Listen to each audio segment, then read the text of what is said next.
Choro, ni de Gnessine, tous ces militants, n'en parlons pas des anciens, encore plus anciens, qui sont inscrits dans cette perspective qui a fait qu'aujourd'hui, on est dans cette, on a vécu cet accord. Donc, après avoir dit ça, parce que c'est l'avant, comme disait collègue de Calédonie Ensemble, il y a avant. Donc moi, je ne peux pas ne pas me rappeler de l'avant, mais l'avant qui a été quelque chose de difficile pour le peuple kanak, notamment, nous n'allons pas jusqu'à 1853, il y avait l'indigène et autre chose. Moi, je vais voter oui, parce que d'abord, il y a ce parcours historique de la lutte, de l'émancipation du peuple kanak, mais aussi parce que j'estime que le référendum de 1988 sur les accords de Matignon, moi-même j'étais un peu dans les villes de France pour faire la propagande pour le oui. C'est le peuple français qui nous a mis dans cette logique de décolonisation et d'accession à la pleine souveraineté. Et c'est d'ailleurs pourquoi les référendums qui sont passés, qui sont passés comme l'accord de Nouméa et les référendums de 2010, ce sont que des consultations référendaires des Calédoniens tout seuls. On ne fait plus appel au peuple de France. Donc, moi, à partir du moment où, je veux dire, le peuple de France qui est au-dessus de tout l'organisme politique ou de démocratie, on s'inscrit dans cette logique. Et d'ailleurs, j'invite les partenaires qui se sentent ou qui défendent bien ou mal les droits, l'égalité, fraternité, liberté des signes de la France, de réfléchir et de tenir compte de cela. L'autre chose, c'est que nous, depuis 83, en 82, on était avec le gouvernement Jean-Marie, et donc Jean-Marie était parti à Naville-les-Roches avec ce titre, et donc avec le chef de parti, avec Jacques Lafleur. D'ailleurs, c'est quelqu'un du RPCR de moment, qui était un vieux de Wailou, un honorable vieux de Wailou, qui avait reconnu qu'effectivement il y avait les Kanaks qui étaient que les vaches et le bétail étaient prioritaires par rapport aux personnes. Et donc c'est comme ça que le ministre en charge en Calédonie à ce moment-là avait dit on est donc d'accord pour reconnaître qu'il y a un fait colonial. Et c'est comme ça que le processus est parti. Et nous, on est dans une démarche d'accueil. Ça, c'est l'histoire du peuple kanak, c'est la culture du peuple kanak, c'est le fondement de... On n'est pas dans la culture pour dire il faut tuer des personnes comme ça, sans froid, non. Donc nous, on a subi depuis 1973 la lettre de Mesmer, qui a fait que dit il faut faire du blanc pour noyer. Parce qu'en 69-70, on commençait à revendiquer l'indépendance simplement parce que c'était des options, de possibilité de nous être écoutés, d'être écoutés par les pouvoirs en place. Donc voilà, on a bien été loin, on a donc, derrière l'accord de Nouméa, on a fait encore un pas pour dire qu'on a le corps électoral. Donc, il faut que les auditeurs et puis nous tous, il faut qu'on prenne bien compte de la démarche kanak pour valider, accueillir les autres,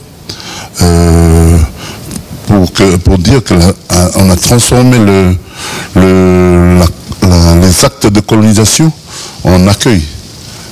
Et donc on a légitimé tout le monde pour aller se poser. Puisque historiquement et légalement et sur le plan international, c'est le peuple colonisé qui est appelé à se doter terminé, mais nous on a fait les autres. Et je faisais référence tout à l'heure au référendum national parce que nous on a accepté que le référendum qui aurait dû concerner les Kanaks, que nous ensemble, on soit concernés, parce qu'on est dans une dynamique de construire ensemble le pays et de créer ensemble. Aujourd'hui, la question, pardon, je termine en disant que la question est oui et non, c'est pour nous, les Calédoniens, c'est l'accession à la pleine souveraineté. Ça, c'est un format à la française, mais c'est une invitation à dire si on est bien chez nous ou on est en France. Et si on est chez nous, ça veut dire que on n'a pas d'autre solution.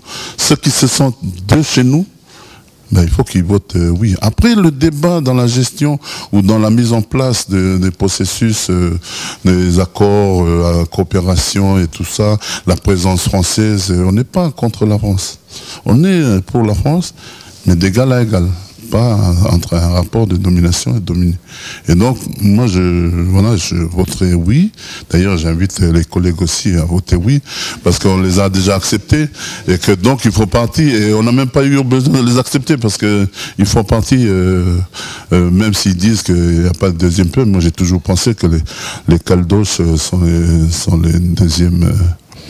deuxième population à arriver ici. Donc voilà, il faut réagir un peu comme ça, changer, il faut aussi changer. Là, jusqu'à maintenant, on parlait des délinquances, tout ça, caractériser délinquance, mais ça, c'est parce qu'on est dans une maison fermée.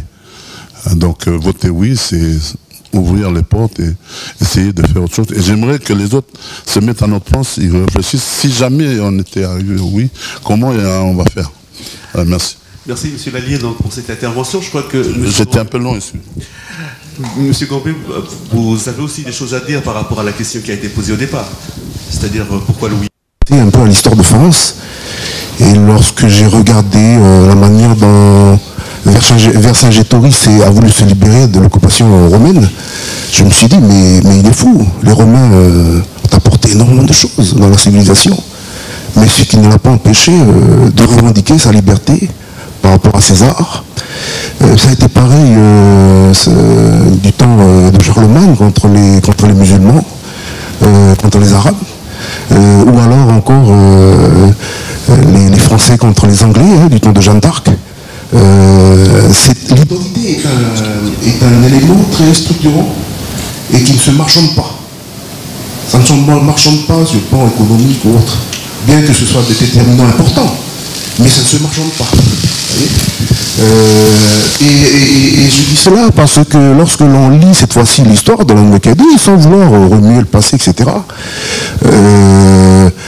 à la prise de possession de la Nouvelle-Calédonie en 1853 jusqu'en 1868, l'administration française avait quand même fait remarquer qu'il y a eu 25 révoltes contre l'occupation française. 25, qu'ils ont dû mater.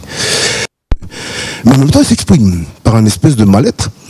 Et ce mal-être, il se manifeste actuellement. On le dit tous. Ça suffit, le indépendantisme, non-indépendantisme, etc. On n'arrive pas à réaliser des politiques publiques épanouissantes. Quand vous allez dans les prisons ici, 93% des prisonniers ce sont des Kanaks et des Océaniens. Ça, c'est une réalité. On a le même score quand vous allez à la protection judiciaire de l'enfance. Les taux de suicide qui sont les plus prégnants, ça concerne les Kanaks. Donc, j'ai plus de micro. Si, voilà. Donc sur la question de l'identité, c'est vraiment le cœur du réacteur, et vous avez bien compris ma pensée, c'est depuis l'arrivée de la France ici, depuis l'occupation, la prise de position de la Calédonie par la France jusqu'à maintenant, ça on n'arrive pas à le purger, cette chose-là, qu'on va attribuer, on le ressent fortement ça. Donc il est temps d'établir un nouveau pacte social avec la France, d'amitié, non plus de relations de dominant à dominé, mais d'égalité et d'amitié avec la France. En tout cas, c'est ce que prône l'ONI, c'est une indépendance avec une souveraineté avec partenariat. Voilà.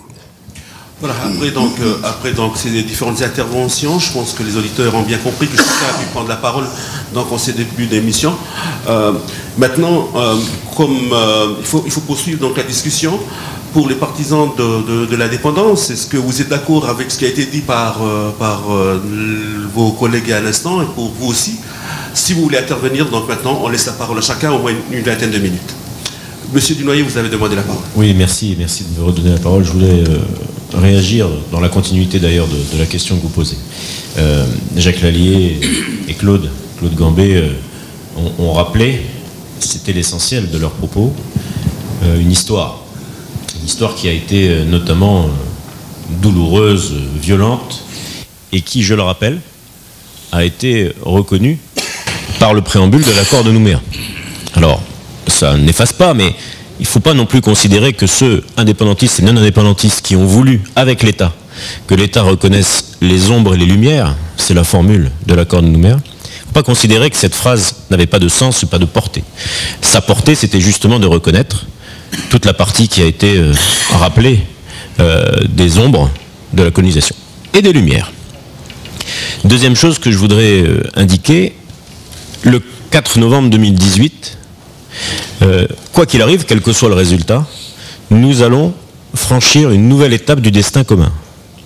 Pourquoi? Parce que nous allons passer d'une souveraineté d'autorité, une souveraineté qui est issue de la prise de possession, de l'histoire, à une souveraineté choisie. Et ça me semble absolument fondamental. À partir du premier exercice du droit à l'autodétermination le 4 novembre 2018, le peuple calédonien sera désormais souverain sur son destin. Mais il faut lui laisser le choisir. Il sera le 4 novembre et dans les jours qui suivront, souverain sur son destin. C'est ce que le président de la République a symboliquement voulu dire quand il a remis l'acte de prise de possession le 5 mai dernier. Ce changement de rapport, qui était un rapport d'autorité, à un rapport où nous sommes, contrairement au référendum qu'a cité Jacques Lallier, seule en Calédonie la population intéressée à pouvoir choisir, ça me semble déterminant. Mais il faut, et c'est le parti de Calédonie Ensemble, le choix de Calédonie Ensemble, il faut laisser justement à cette population intéressée le choix, le libre choix de son avenir, qui peut être le oui ou le non le 4 novembre, et qui, si c'est le non le 4 novembre, pourra peut-être devenir le oui plus tard. Donc c'est là où je voulais dire à mes deux amis interlocuteurs indépendantistes que sur l'histoire c'est l'histoire, elle est incontestable, elle est ainsi faite. Mais le processus qui a été ouvert est un processus qui devait attribuer la liberté de choisir son avenir à la population intéressée. C'est précisément ce à quoi on va aboutir le 4 novembre. Et donc le combat mené, alors qui est un combat aussi identitaire, le combat mené, il va trouver, quel que soit le résultat, son aboutissement le 4 novembre. Et ça me semble très important de le dire ici et ailleurs, parce qu'à partir de ce jour-là, du 4 novembre, s'ouvre une nouvelle étape du destin commun. Mais on n'a pas fermé la stratégie de M. Mesmer avec cette étape-là où il y a eu une volonté délibérée de noyer certes, le peuple d'origine. oui. Sur ce volant-là, ça n'a pas été régulé. Non, mais ce qui a été écrit dans les circulaires Mesmer, 15 ans, enfin j'ai plus la date exacte, 15 ans avant les accords Matignon-Oudinot et 25 ans avant l'accord de Nouméa. Mais l'accord Matignon-Oudinot, c'est la dernière étape où indépendantistes et non-indépendantistes décident des périmètres et du choix du corps électoral. Donc on est 15 ans après ces fameuses circulaires, et pourtant 15 ans après, et il faut le rappeler, les indépendantistes et les non-indépendantistes circonscrivent le corps électoral et disent tous ceux qui sont arrivés jusqu'en 98 pourront voter aux élections provinciales et jusqu'en 94 pour faire court au référendum. Qui est décliné par voilà, M. donc, Lallier. Ce que je veux dire par là, c'est que même s'il y a une circulaire ou des circulaires Mesmer, même si ce qui a été écrit peut toujours être rappelé, je pense que si elles avaient produit des effets dévastateurs d'inondation et d'envahissement, les responsables politiques l'auraient vu, l'auraient dit. Et pourtant, ils sont parvenus, il faut le saluer, il faut s'en souvenir, puisqu'on fait un peu d'histoire, sans remonter trop loin, que cet accord a fini par dire, en 88 et en 98, nous sommes d'accord pour définir ceux qui ont le droit de choisir leur avenir.